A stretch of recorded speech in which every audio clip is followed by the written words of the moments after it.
Well, I think my love for horses began when my cells first started to divide. I can't remember a time in my life when horses weren't a huge part of my existence. But my first recollections were when I was about 6 years old. I'd come home from my very first horse show. And that was pretty special. The National Ring Cow Horse Association welcomes Sandy Collier into the Hall of Fame.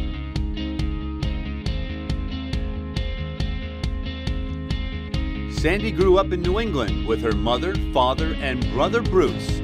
She was very athletic, creative, and always stayed busy. Well, I did all the things that people do when they grow up on that side of the country. I played golf and tennis and sailed boats and rode horses. I rode 3-day eventers though. Dressage, stadium jumping, and cross country. Even though she was surrounded with countless activities to choose from, horses were always the gravitating force in her life. My mother played golf. She was an avid golfer, and she wanted so much for me to do that. And so as a youngster, I grew up playing golf, and when I was 15, I won the 16 under Massachusetts State Open championship, which was pretty amazing. But I never really liked golf. It was always horses. It always came back to horses. Sandy decided to forego college and became a lifeguard on Cape Cod in the summer, and when winter hit, she joined the ski patrol in Vermont. But at 19 years old, Sandy headed west to California. Well, in the early 70s, my life made a radical turn, and I came out to California, and I never looked back. And I joined a group of people that were dedicated to being self-sufficient. And we operated multiple ranches, health food stores, we had a sailing ship, we had bees and orchards, and we farmed with draft horses, and we had a large herd of goats that grazed firebreak for the Forest Service. This was also the time when Sandy got her first real experience with training horses, and she really jumped into the deep end. We had tried to get horses that were able to survive in the backcountry, and somehow I stumbled on Spanish Barbs. They're the little horses that the Spanish brought over that were later bred to the cavalry remount horses and became what we know today as Mustangs. But they're little horses, and they're mighty, and they're tougher than nails. And I found a small feral herd of them on a ranch in Utah. So I had them send me 3 or 4 at a time, and oh, they were wild. They would stampede off the truck, and we'd have to rope them and snub them and hand water them for days before I could even get a hobble and sidelines on. I mean, it was way before Tom Dorrance and Ray Hunt and that influence was prevalent. It got pretty Western. But after a while, when the bucking stopped and the dust cleared, you know, the pack saddles that I would strap on them with a big block of salt on either side, you know, that would pound them every time they bucked. When the dust cleared, sometimes those pack saddles were still in place. I didn't know any better. It was a lot of fun. But anyway, I'd get them about that broke, and then I'd pack 4 or 5 of them and head to tail them and take off into the wilderness to take them back to where the goats were grazing with supplies. And by the time I got back there, they were pretty broke. So I'd leave them off, and I'd spend the next 2 weeks hiking back out by myself. And yeah, it was quite a life.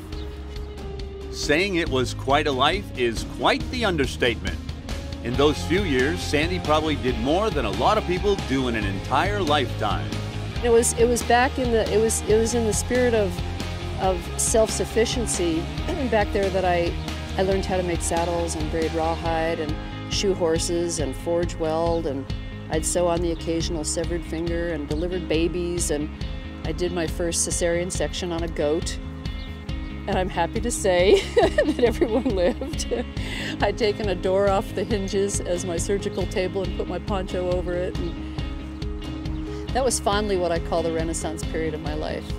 But as far as my mother was concerned, I was a hippie. The group Sandy was with eventually bought a 5,000-acre cattle ranch on the coast, and that brought Sandy right into the cow horse country.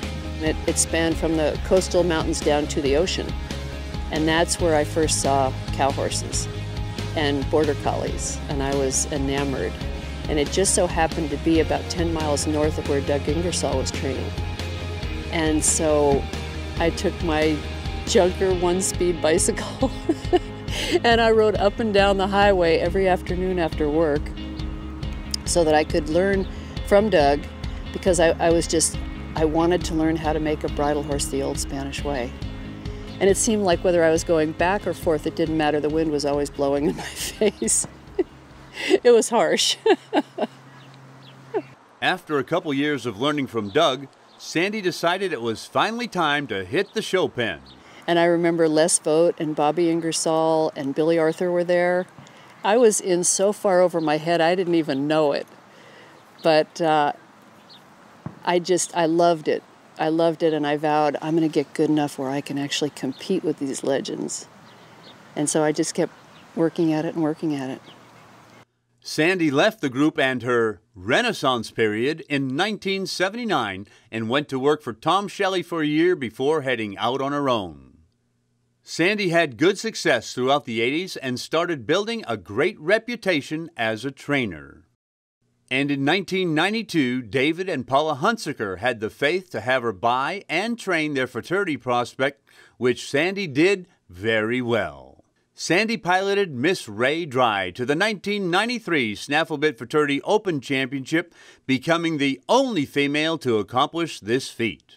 I was on a mission. They were my first, they were the first people that said, that had the faith in me, that said, Sandy, go find us a horse that you want, that that you think can be competitive. And I mean, I just had no idea. Even when I was there, I had no idea that I could actually win the Snafflebit Fraternity. It was just such a shock. But in the finals, I felt like I was riding this wave. I felt like there was nothing that could stop it. It was a pretty amazing feeling. Sandy continued winning, and in '96 became the NRCHA Open Bridle World Champion. In 1997, Sandy hit the NRHA fraternity and became the Intermediate Open Reserve Champion.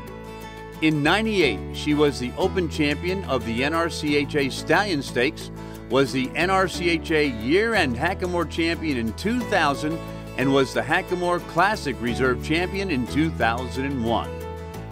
2001 also put her back at the top of the Snafflebit fraternities as she became the Open Champion at the Pre-Fraternity riding NRCHA Shinette and was the Co-Reserve Open Champion at the Snafflebit on Diamond J Star. Aboard NRCHA Shinette, Sandy took the AQHA World Championship in Junior Cow Horse in 2002. Sandy captured the Open Championship at the NRCHA Hackamore Classic aboard Taz's Precious Peppy.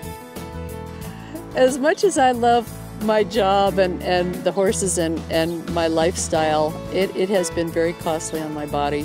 I have had 2 knees replaced, and I've had 5 shoulder surgeries, and at some point I'm probably going to have my shoulders replaced.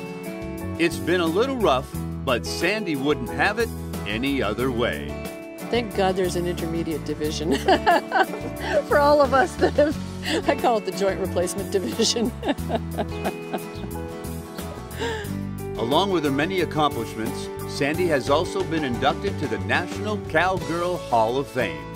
She's published a book and produced instructional DVDs in addition to continue to train, show, and conduct clinics.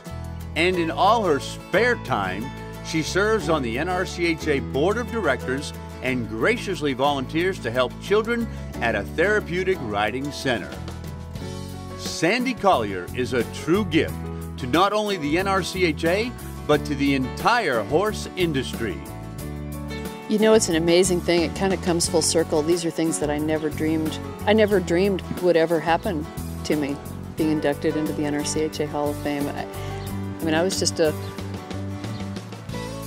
little cowgirl trying to learn how to show horses, and all these greats, were there showing. And then as I got more involved and started serving on the board of directors and having success and being a part of such an amazing group, and never in my wildest dreams would I have imagined that I would be inducted into the NRCHA Hall of Fame. Sandy Collier, welcome to the NRCHA Hall of Fame.